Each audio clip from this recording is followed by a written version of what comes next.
Estamos hablando en esta ocasión en charlas en la U sobre economía colombiana y para ello tenemos como invitado al profesor de la Facultad de Ciencias Económicas, Carlos Humberto Ortiz Quevedo. Profesor Carlos Humberto, decíamos ahora que hay una serie de factores que juegan en contra de la economía y hoy en día uno de ellos es el de la corrupción. ¿Cómo impacta en un país como Colombia este fenómeno en sus posibilidades económicas, en sus posibilidades de crecimiento? Bueno, permítame decirle para empezar que nuestros estudios, nuestros análisis de crecimiento, de corte estadístico y econométrico siempre arrojan que la corrupción afecta negativamente el crecimiento económico. Lo afecta básicamente porque distrae los recursos de donde deben estar, distraen los recursos de la acumulación de capital. Lo que se hace allí es una apropiación de los recursos del Estado por parte de unos particulares que no cumplen la función que debían cumplir si se invirtieran donde debieran invertirse. Por mencionar algo, la caída del puente Chirajara. Se ha dicho que no importa que porque el seguro cubre el costo, pero el desarrollo del país sí se afecta. Alguien tiene que financiar nuevamente la construcción de ese puente y por lo tanto el puente que ya no está construido y que se cayó, eso ya es una pérdida neta para el país. Hay que volverla a financiar y si no la financia el gobierno, la financia el sector privado, una aseguradora o el resto de los colombianos, pero hay que volverla a pagar. Entonces ese dinero que posiblemente generó un proceso de corrupción por mal diseño, por los factores que sean, se paga y se paga con demoras en la acumulación y en el crecimiento económico. Profesor, está usted comentándonos que si bien es cierto la corrupción incide en el crecimiento económico del país, hay otro factor que mencionó en un principio y que es el de la pobreza, la distribución económica de las riquezas. Sí. ¿Qué tan pobre es la gente en Colombia? ¿Cuál es la tasa o el índice de pobreza en Colombia? Ya le voy a decir. Pero me gusta, primero que todo, que me haya hecho esa pregunta. En nuestro grupo de investigación estamos tratando de rescatar la visión de Adam Smith sobre la economía. Y para Adam Smith, que hoy en día no sería considerado un ortodoxo, la capacidad de compra de la población es fundamental para explicar el crecimiento económico. La situación de pobreza en Colombia es grave.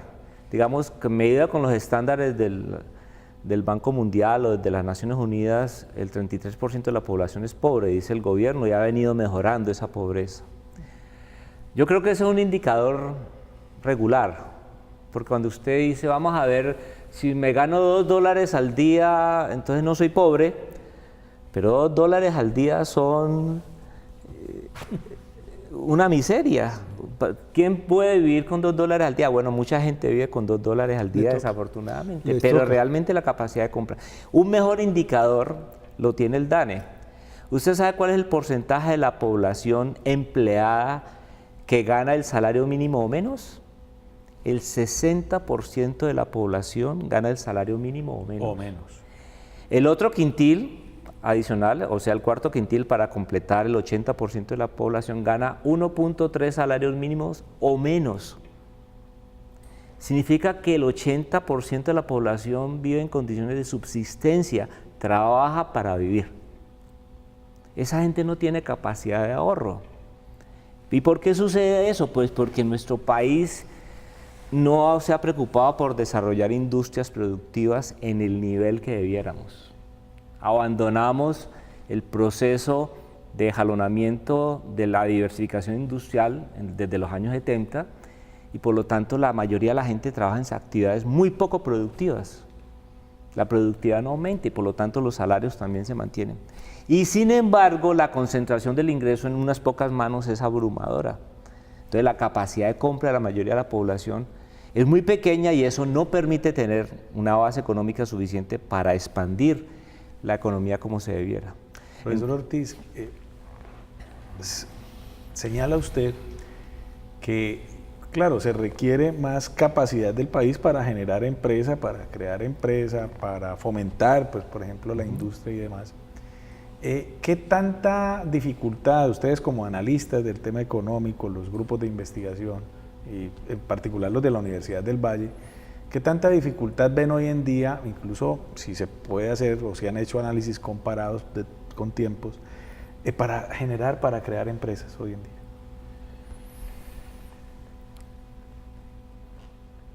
Bueno, ahí nosotros tenemos una diferencia sustancial con los economistas ortodoxos. Los economistas ortodoxos insisten mucho en que el salario es muy alto. Usualmente se centran en el costo salarial. Posiblemente lo sean, yo no voy a discutir eso. Pero los costos de capital también son muy altos. Las tasas de interés que cobra el sector financiero en Colombia son exorbitantes. Los márgenes de intermediación que maneja el sector financiero en Colombia son muy altos.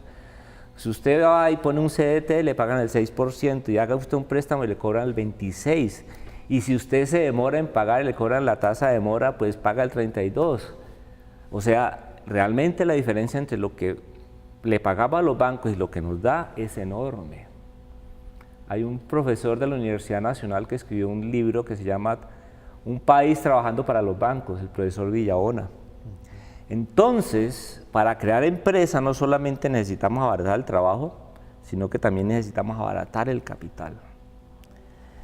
Tenemos 4 grupos financieros que manejan el sector financiero como un oligopolio, y eso es un factor que incide directamente en la capacidad de acumulación de capital del país. Estamos en charlas en la U, hablando con el profesor Carlos Humberto Ortiz Quevedo, doctor en Economía del London Schools. Profesor, ha hablado usted de los factores que inciden en el poco crecimiento económico de Colombia, pero no ha mencionado la educación. ¿Eso no tiene importancia? Muy bien, Jairo. Por supuesto que tiene importancia. Es que a veces uno se centra en los factores, pero en otros factores, pero ese es esencial. La acumulación de capital es esencial. La acumulación de capital consiste en básicamente 3 cosas. El capital fijo, que ha recibido mucho apoyo de los gobiernos. Acuérdense de la confianza inversionista del gobierno Uribe. El capital humano, que ha recibido menos apoyo, y la infraestructura. Estos últimos 2 están rezagados. Nuestro nivel educativo es malo, punto. Nuestros resultados en las pruebas PISA los muestran.